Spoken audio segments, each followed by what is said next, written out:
Before we jump into today's episode, I want to take a moment to thank our podcast sponsor, CPR Hair. As many of you know, we are incredibly intentional about who we align ourselves with at the Conscious Salon. We don't just look at products, we look at values, leadership, and the impact that a company has in our industry. What stands out the most for us is their salon-first philosophy. Their focus isn't on just creating great products, it's empowering salon owners, supporting long-term growth, and helping our industry thrive. They offer education programs, events and professional development, and everything they do is designed to support the success of everyone in your salon. CPR is family owned and family run for Australian hair by Australian people. Thank you to CPR Hair for making this episode of the Conscious Salon podcast possible. Welcome back to the Conscious Salon podcast. Good, just us. It feels so weird to be just us without Taya or just us without a guest, but it's just Rude us. to Jaden, he's a bit hurt in the corner now. Love you, Jaden. Yeah, I was going to say, he's at it, he's off. But we're back with another episode of the Conscious Salon Potty. We are. Tess, it's been a moment and we're going to really reveal ourselves today and talk about... That sounds like we're getting nude. We're not. Sorry, everyone. Sorry, Jaden. Keeping our clothes You on just today. Tess, we're going to talk today about going to therapy and we're going to reveal ourselves a little bit with talking about where we're at. Yeah. So let's just dive straight in. Mm-hmm. I recently shared on Instagram that you and I are seeing a therapist. We're seeing like She's a relationships and sex therapist, which might be a bit controversial as sisters. We're not seeing her for sex therapy, but we are seeing her for relationship therapy. And she mostly works with couples. I don't actually know if she ever works with family members, but she definitely works with couples. She may or may not branch out after dealing with us. I guess we'll see how that goes. Exactly.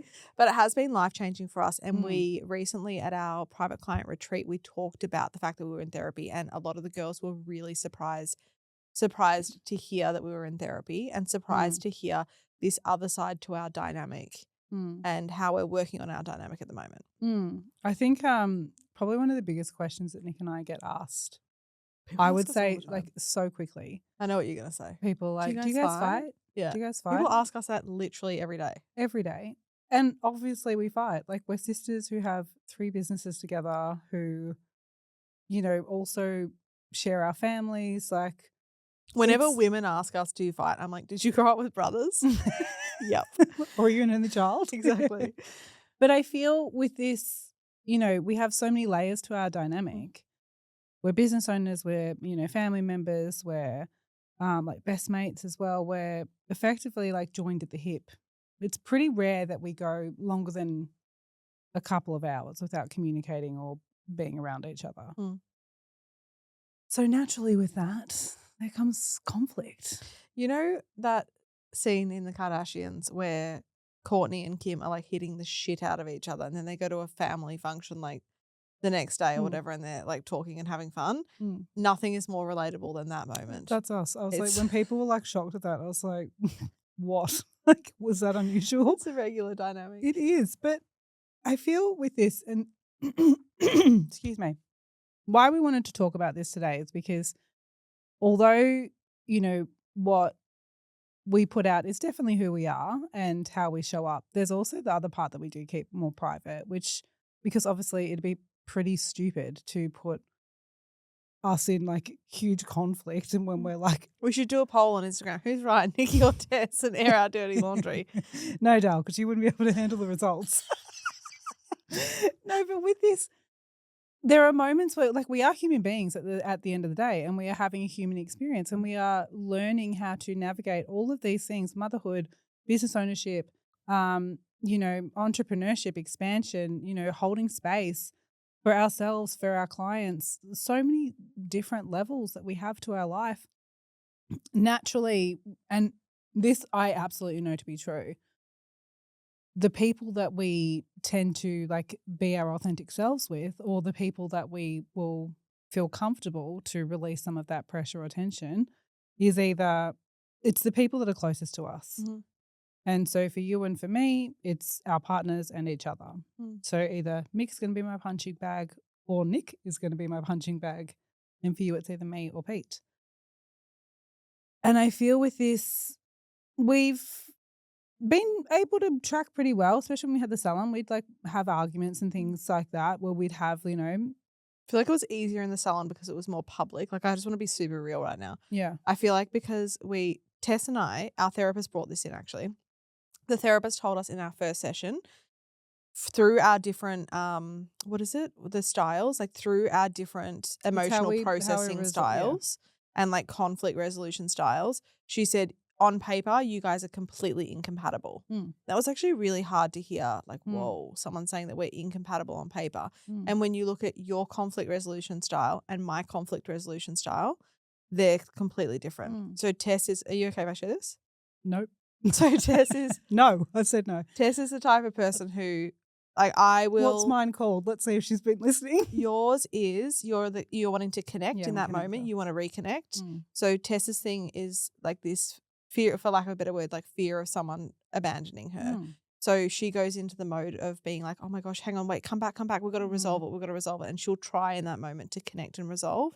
And I'm a person who walks away. So when things get too hard, it's like fight, flight, freeze. I'm flight. So I'm out of there. You need to process. You need space. I need time and space to process and decompress.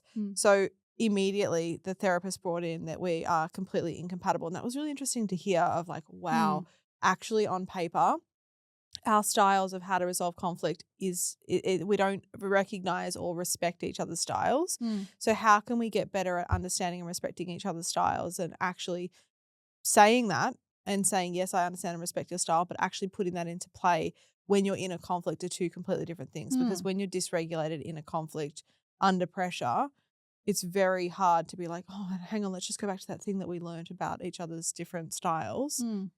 But this work that we've done with our therapist has been completely transformational and life-changing. It started when we first were like working together. We were able to like have conflicts, and as you said, it was in a public place. So the conflict wasn't really that deep. No. I felt it was quite surface level. You'd have a couple of blow-ups here and there. Tay would probably argue that it was public. But we were able to navigate through it. Then when we started doing conscious, that obviously added in another parameter. Sorry, prior to that, we had the podcast, so that added in another element. Then we had the podcast. Sorry, then we've had conscious. Can I speak? Ahead, podcast, conscious. Those three things now have become a big part of our foundation. So we're really good at creating together. We're really good at having ideas, and the way that we work in terms of our work ethic is pretty similar. We're both like ready to go. We're happy to like do the work, and we get shit done. You then add in different elements of parenting, raising families together, having friendships together, managing finances together. Yeah, it starts getting the conflicts start building.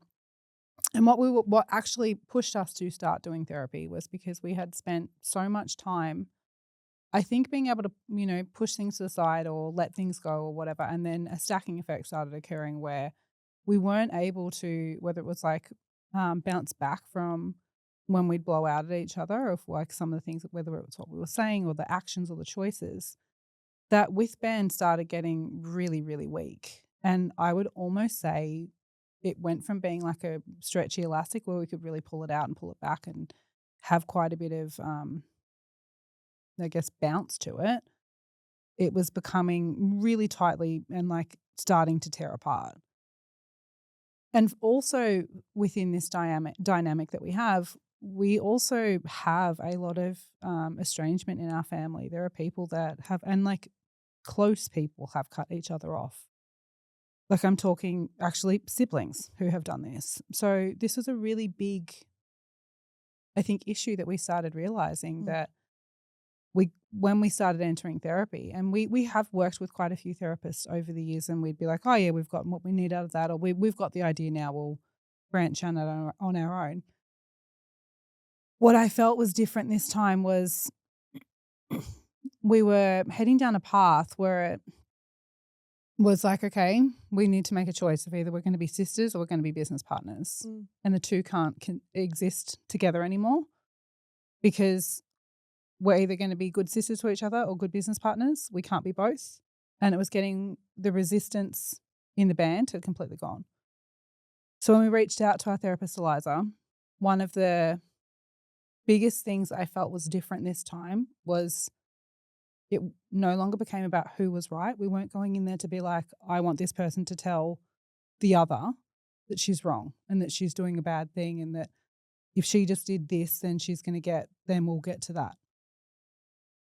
Which I would say had been our mentality before. Well, I know I can speak on my behalf, actually. I would go into sessions and be like, therapist agreed with me today. Like, stunning. And when she'd agree with you, I'd be like, well, I don't love working with her anymore. And this is a dynamic that kept playing out. What I found this time in that we're both aware of the patterns and behaviors that already exist in our family, of that estrangement is not unusual. We're aware of the fact that we don't have the same ability to just bounce back and snap back the way that we once could. And that if we don't improve this, our kids are watching this. So they're going to start learning from us. And the three of them are siblings within each other. Granted, one's a cousin brother, but we go with that. So we need to start setting the standard for them about how we treat each other, how we work together, and having really clear, safe boundaries. And I felt like this was the first time that we entered into a therapy where we weren't looking to win. Because I think what the biggest lesson has been in this is that we've learnt if one of us win on our own, we lose. Because I can't get to where I want to get to with you as a sister or a business partner if I win, because that means that you don't. So then how can we have that level out? And you might be sitting there thinking, how does this tie into bringing this into the podcast? The biggest shift that I've seen with this, and the biggest thing that I know to be true, is that we're not on our own with this. We're not unique with our experience with this.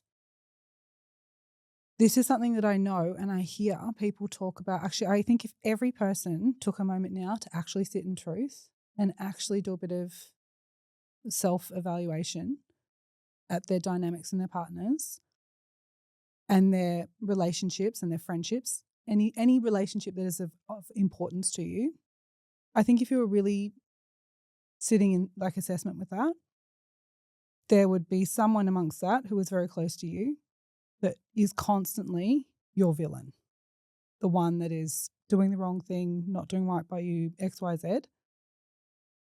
And it's easy to sit there and keep saying how much they don't do and, I'm not happy because of this person and X, all the things that come up.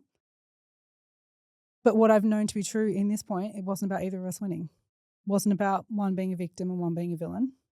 It was about us going in and learning how to understand each other better.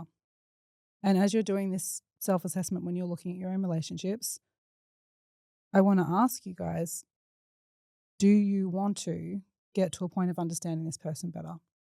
Because the biggest thing that's come out of therapy since we've been in it is that for me, it's not about Nikki hearing me and hearing that either I'm right or she's right. It's about how can I, every session, we've got a session tonight, every session I go in with the intention of I want to understand her rather than being understood. And I feel like this is one of the things that is missed so much. And when people start entering into therapy or however they do it, they want to go in so that someone else can tell their significant other or person that they're doing the wrong thing. And if you're going in with that mentality, you will already lose. And I truly believe this is the only change, because Eliza's not really telling us, I mean, she's fucking amazing. We absolutely adore her. But what she's telling us isn't new information. It's just because we are now walking into it. It's a different perspective. Yeah. But it has been one of the most, because we were really at that point of being like, cool, we need to make a choice. We're either going to keep our businesses and we need to like separate as sisters. I think a lot of people will be really surprised to hear this because we work so well together. Yeah. We work so well together, and when it's good, it's great. And then there's two really strong, I want to say opinionated, but I'm not going to say opinionated, assertive women who, it is, we're like two fiery sort of women, and you put that into a sister dynamic and then put a lot of time together and a lot of pressure together. And it could be a complete recipe for disaster. But Yeah. I think that it was at a point where we were ready to walk away from everything that we had Mm. last year. And our clients were so shocked hearing this at the retreat. Like they all had no idea. Mm. And they would have never seen that version of us. And the thing is that we can work really well together, like really, really well, when we have the ability to go, okay, put that aside. Let's get our professional hat on. We'll do the work that we need to do. And then, I'll tell you you're a dickhead later on. And then not speak for however long until the next Exactly. thing. But I think the biggest thing that we've had is that perspective shift and being able to see each other, and therapy it's like one of the biggest things that I recommend people to do now when they come to us, and the amount of women that have come to us recently and said, I'm having trouble in my relationship, or I'm having trouble with my sister or my family member or my mum. There's like so much mum wounding that happens around us, that people are coming to us and saying this. And one of the first things that we say is that having this different perspective has completely changed our lives. Can I share one thing that I've learned in therapy that's been life-changing? Yeah. So one thing that our therapist brought in is this ideology of, are you in manual or are you in auto? Oh my God, I could cry just saying it. And what's happened is, because Tess and I have had 35 years of being one particular way together, we are so automated in that response. It's kind of like if you're driving a car and something jumps out at you, you'd slam the brake on it. It's like an automatic response. And we're so automated with the way that we treat each other and the way that we go into conflict, that when we were learning a new routine or a new way of being, we had to switch into manual. And we actually had to use the phrase, am I in auto at the moment? Do I need to switch into manual? And it was this little phrasing of like these little habits that we would initially have, of when someone brought in that negative energy, the other person would jump onto it, and then we'd start nitpicking, and then we'd start to share resentment that we'd built up, and then it would just blow up into this huge thing. And it really is, that has been literally life-changing in terms of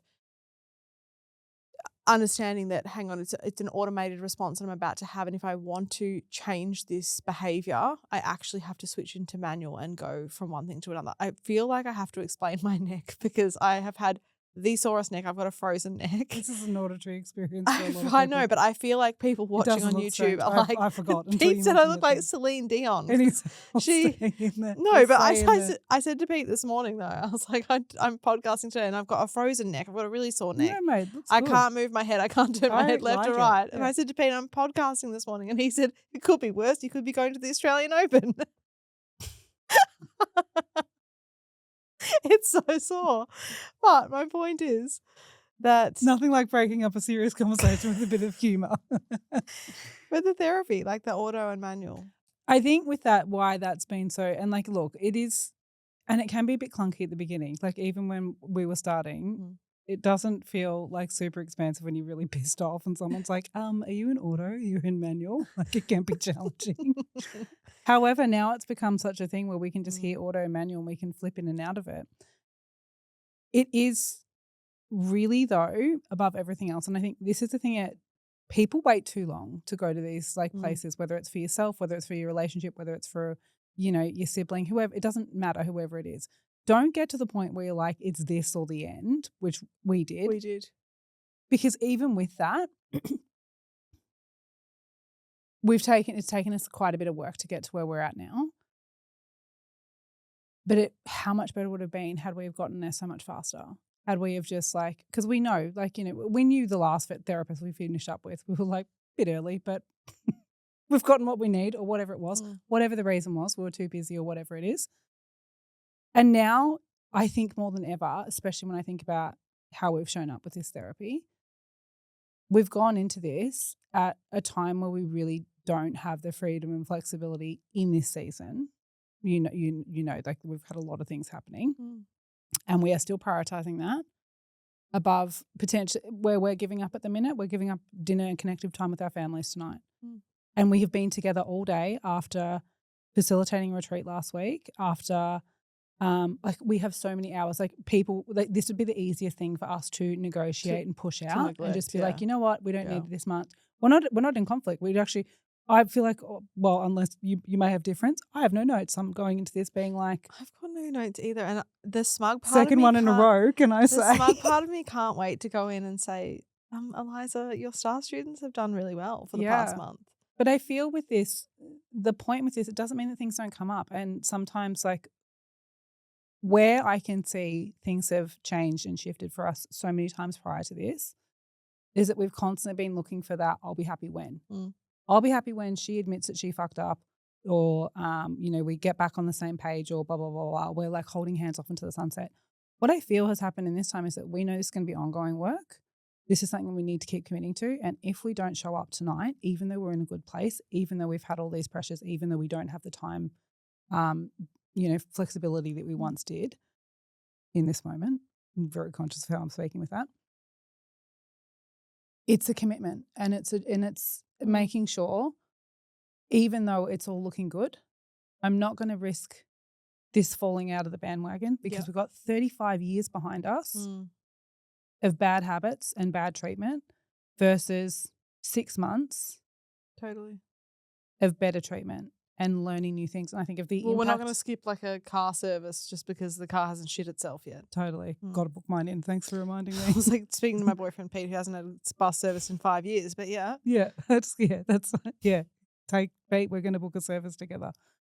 But I think with this, if I can give, I'm going to give three practical teas for anyone that's like pracky teas for anyone that's like listening to something like, oh, this might be me, I don't know, blah, blah, blah, blah. First pracky tea, if you're thinking this might be me, it probably is. So pick up the phone and start doing some moving around, like looking around for who is best for you. Ours is online, so she's great. You can do it from anywhere. The second thing, do not go into this situation wanting to win. If you're going into this as a dynamic, don't go in for an ego metric. Don't go in for someone to be like, she's right and you're wrong. Really make sure that you're going in because your intention is, I want to understand the other person. I don't care if I'm heard. I need to understand that person, because then you'll start having that connection. Third thing, I want you to tell what you've said about you go, well, I'm going to pretty much share it on your behalf now. Wise words. If you are going in with a partner and that person decides that they don't want to do that, they don't do it, or they say, I'm not going tonight, go to the therapy anyway and make that therapy be about you. I'm here, so-and-so isn't. Help me work with this dynamic. Yeah, you go whether your partner or your sibling wants to or not. You go, and if they don't want to come, you go and you say to the therapist, help me because the person won't come. What do I do? And bonus tip, don't wait for it to get to a disaster. If you're thinking about it, go now. Yeah, I think it's great. This is going to help a lot of people. And I hope so. I think it's also really important to see that we will always share what's happening, when appropriate to do so, obviously. But we'll always share what's happening. Maybe we'll bring Eliza in. She can come in and facilitate. So beautiful. She'd be so beautiful on you. But looking at how we can always do the work in every aspect of our life, not just business, and looking at what else we need to do. Beautiful. Guys, thank you so much for listening to another episode of the Conscious Silent Potty. Love you guys. Stay conscious.